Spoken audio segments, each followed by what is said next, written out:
flamethrower. Woo. Nah, man, what y'all got going on in Dallas, man? When you hear it in its totality like that, it's not as bad as the pull-out when they say right here, you know, can leave and be whatever, do whatever. It doesn't sound as bad.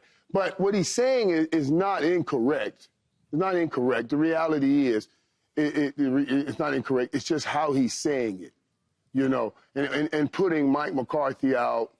Like, you got to be able to say something like, in this situation, coaches in this league come and go all the time. Mm-hmm. It's a high stressful job, we know, and it's about winning.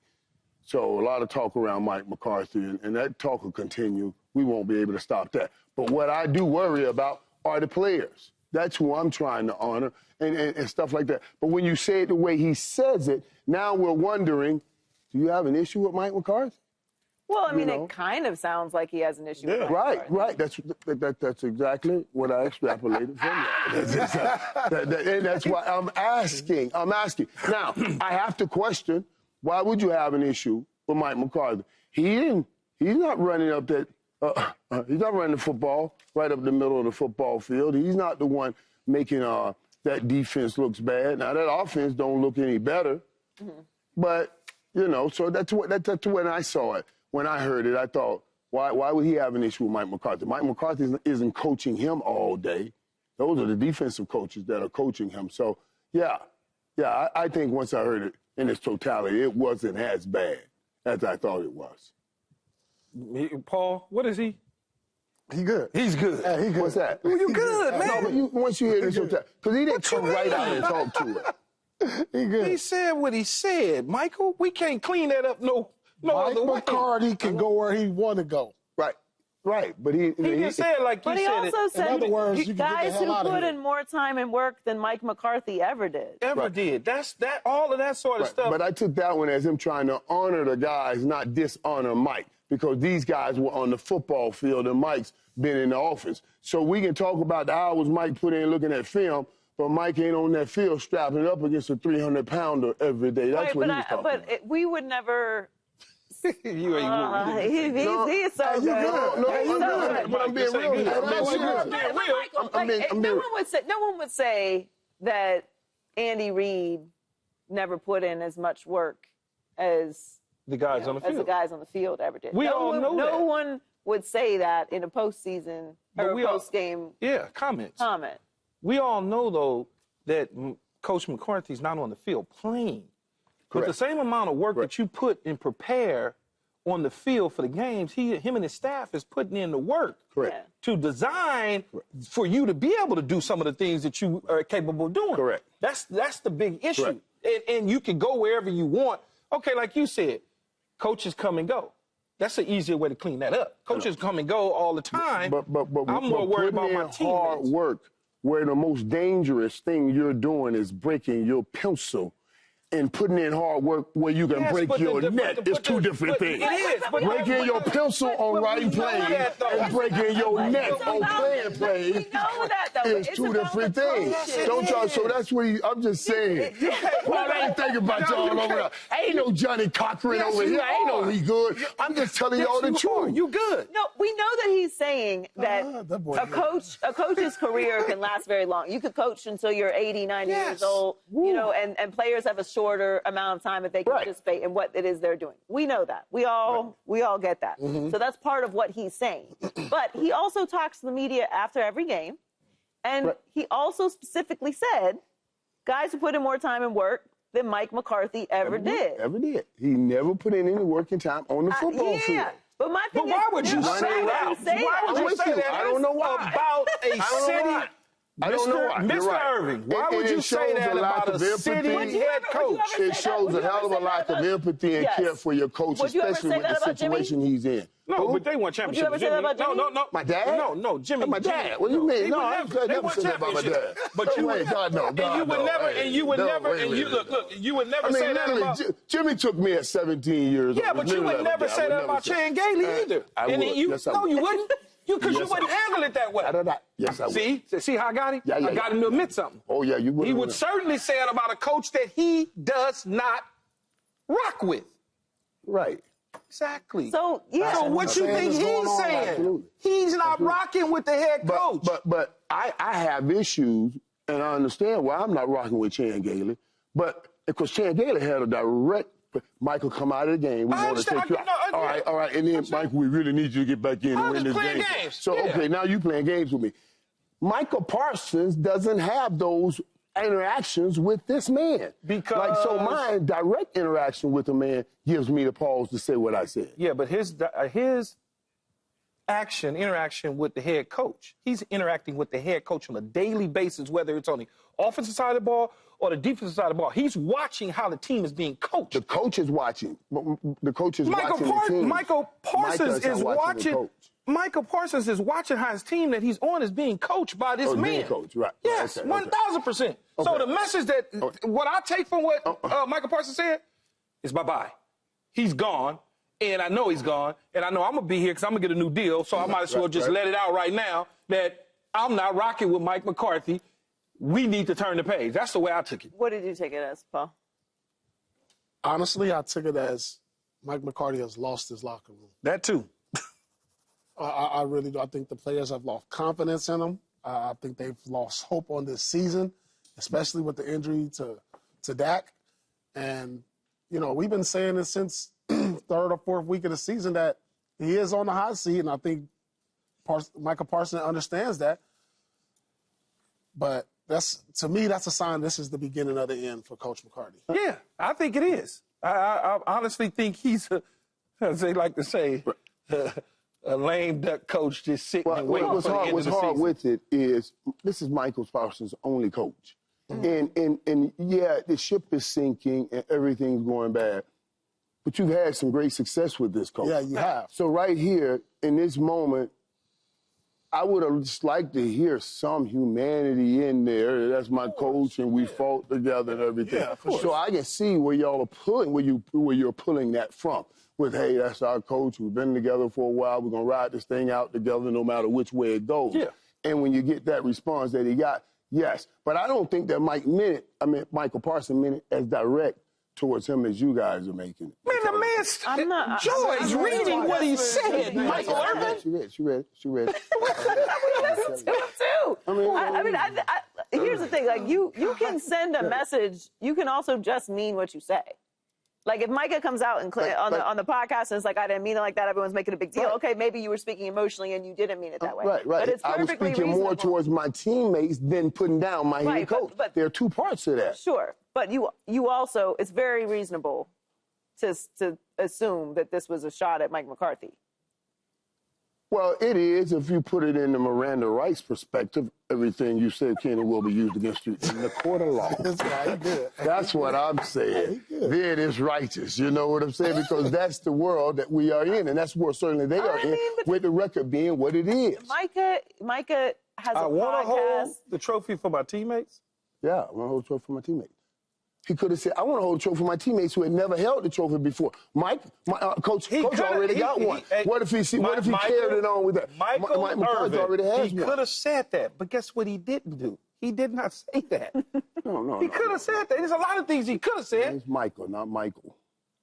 Exactly. Micah, not Michael, because you're good. He ain't as good as you. He can't. He don't know how to mix it up like you. We also just we all use his know words right. how we talk about people. And that's true. And Paul just hit the nail on the head. That's all. That's what I'm trying to discern. There's a difference between meaning and use of words. And I think Paul hit the nail on the head. With him, I don't think his meaning as what we're meaning, but he didn't use his words right. Can I ask you a serious question, Michael Irvin? Yes. Serious question. You got to be honest with me, though, man. Real I'll always be honest with you. Always. You've always been honest with me since day one. Always. Why do we have this conversation? Why are you looking at me like that? We had this conversation. I know where you're going. We had this conversation, Joy, all the time. It feels like every week, every other week, about Micah Parsons and something he said, and he should have said it this way better. He should have did it this way. Michael always saying he should have said it this way, that way, this way, that way. Right. So you might want to go and apply to produce his podcast so you can teach him how to say it the right way. Because every time he says something, it seems like it's always the wrong way. But he's the one saying it. In order for us to really make that determination, we are making a determination in this setting, in this sitting, and what we're talking about is the wrong way. But in order for us to determine it's really the wrong way, we got to have a conversation with him. His directive may be to get our Gates on his podcast, and we just helped him do that. You see, we don't know if you want to do it that way, if you want clickbait that way, and we up here criticizing you with many other people criticizing your words, if that's what you is reaching for, opposed to trying to win a Super Bowl, then I ain't got nothing, I'm a back up. Well, it doesn't mean that he has to be exclusive towards that. He can do that and try to win a Super Bowl. But I'm just saying, I don't think Michael's that calculated. He's just saying it, and like you said, Paul, he used the wrong word. Yeah, but also, if he, and I'm not saying that he is doing this just for podcast clicks. I think he said what he said, and I think he said it for the way he said it for a reason. Yeah, me too. I think he meant what he said. When you play that clickbait thing, that only works a few times. And then eventually people stop paying attention to you because they know that you are just gaslighting everybody and you're going to set it up, and then the payback is on the podcast. Like, eventually people stop paying attention to what you say.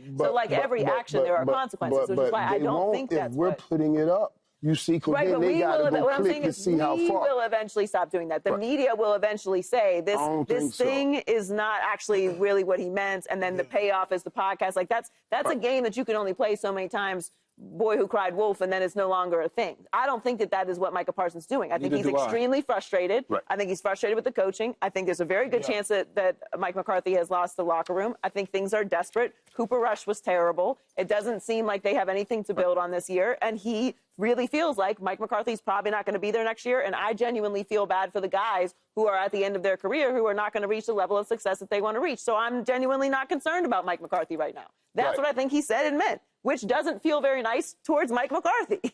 But very nice towards his teammates. And I'm just saying, listen, that's why I said when I listened to it, the guy asked him a direct question that he was answering. And then he tried to transition to the most important thing to me is about my teammates. He tossed that about Mike McCarthy. He just kind of tossed that aside, like, hey, man, I didn't think about Mike McCarthy. I'm talking about my teammates, the older guys. When I heard it, that's all I'm saying. I already admitted, if you really had anything with your only coach, you should have said, hey, listen, we're fine. We're going to keep fighting through this. But he did not. So as I said, Paul, I think you're right. He used the wrong words. Well, let's talk about Cooper Rush. Michael was on the Cooper train, last week. Last week.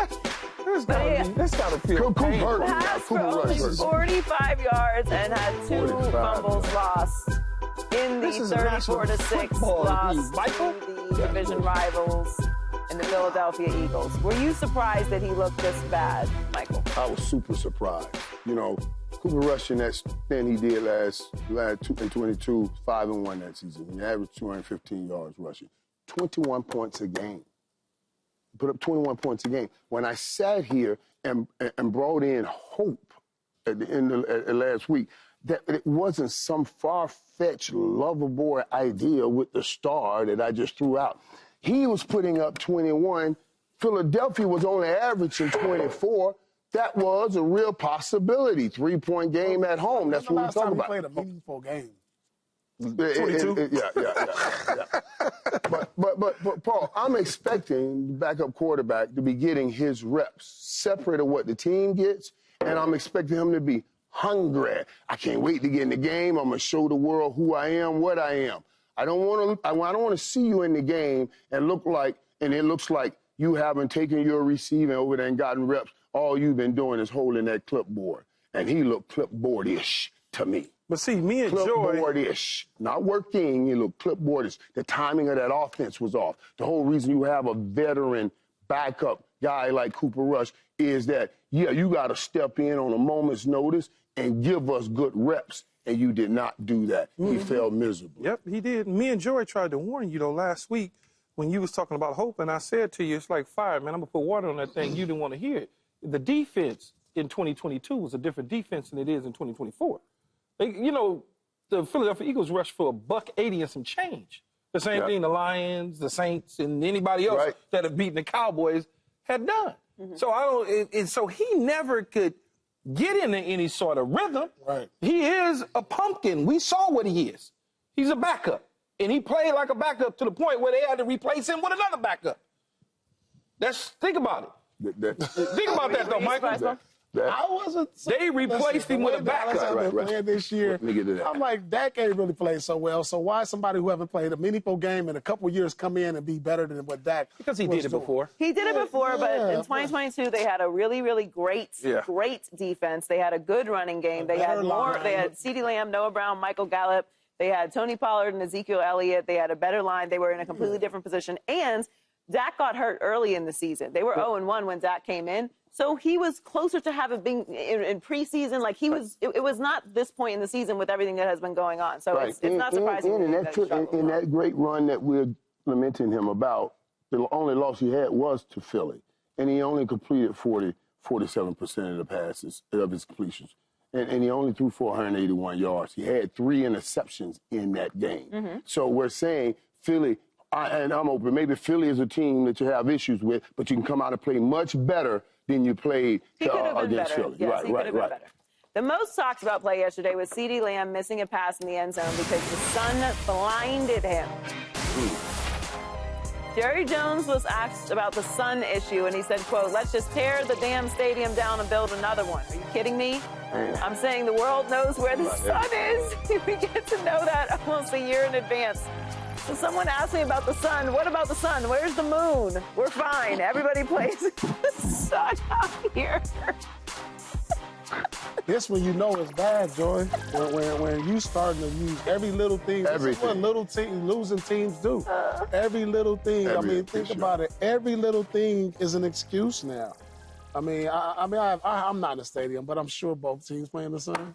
Or there's one not, and the other one does. You know what I'm saying? Like, that's just the littlest things you make an excuse for when things aren't really going your way. We've seen that with the Dallas Cowboys now this year. And so, was the sun in his eye? It could have been. But CeeDee is so good that even with the sun in his eyes, he can probably kind of get a glimpse of where the ball is and at least put his hands out. You know, and so I just think that's just... Why are you laughing? A tough situation. This is ridiculous. It is. Like, what are we talking about? This is ridiculous. Jerry's talking about the moon, the sun, the stars. What's happening? Well, Jerry did a good job of making it crazy by throwing the moon and everything in there.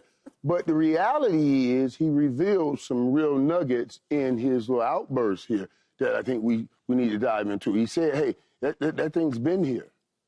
He's right. Sun's been here. The stadium and the issue that we have a stadium, it's been here. So wait. 100%. So what he's doing now is revealing and inadvertently calling out that same head coach. That's what he's doing. Last year, when they were playing the Packers, they had 3rd and 3. The cornerback laid off the tight end. He rolled out, caught an 8-yard pass. Are you guys prepared? You got to be playing situational football. How are you 15 yards off on 3rd and 3? Here, if this was a Bill Belichick team or anyone else team, they would know that. When you go out and play golf, you go out, what are you doing? What do you think them golfers are walking the damn field for? They're trying to find out any advantage on the field, and it's not even their home field advantage. This should be a home field advantage. Right. You should know where that is. This is your stadium. You live in this stadium. I should know if I'm taking this in the first half, I'm going to be facing this way. We get down in the red zone. I know that sun's coming in. I got to be careful on calling crossing routes. I should know this stuff.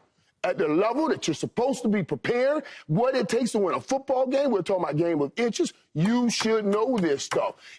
Other teams are coming in here. They're coming in here once every 2-3 years. Let them miss that touchdown. You should miss that damn touchdown. You should know this stuff. You're calling your head coach out again. So when you talk about Micah Parsons calling him out, I thought Jerry called him out even worse. Yeah, Michael is correct about you should know your stadium and all of that. Well, you know this because you played in New York in MetLife or whatever. In Dallas, we had a crown. Yeah, the crown. We had a crown on our field. I was running a 5 route. I knew that.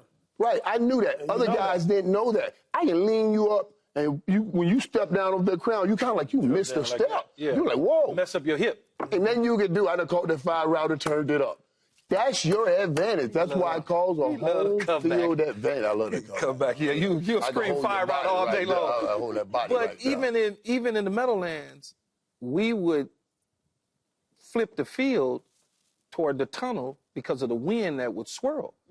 And allegedly, we would raise the gate so that the wind comes when somebody's trying to kick a field goal. Right. And we would close it when we had that end of the field. And that squirrel corner you want them to have in the fourth quarter. But here's what I would say. Here's what I would say to what Paul said. You start coming up with excuses though when you losers. Because last year you was 12-4, buddy. Or whatever it was, a 13. What you mean? Yeah, come on now. Come on now, what? What you mean? Wait. Run that play back. Look at the play. I'm not saying... He's not coming up with an excuse. He really could not see the football. I don't know if he could see it or not see it because I wasn't on the field. No, I don't. Look at the play. You can see. No, I don't. The man ain't there. You naturally, if I throw a football your way right now, Key, you going to naturally reach out and catch it. That's what you do. That's who you are. I know. And you naturally going to catch it. So even if he... What are you telling me? He's trying not to reach out and catch the ball? That's not what I said. I said we come up with all type of excuses. Yeah, for sure. When you lose, there's all sorts of things are looked at. They dissect. But, okay, we examine everything. Yes, you do. But we don't. This is not an excuse. I don't want to give CeeDee Lamb. I didn't say I'm not on him like that. All I'm saying is, you in 8 games last year you played at home. You had 299 targets, 222 receptions as a receiving group, 2,500 yards, 22 touchdowns. I don't know what end it came on. All I'm saying is, I don't know if it came on the end without the sun or the end with the sun.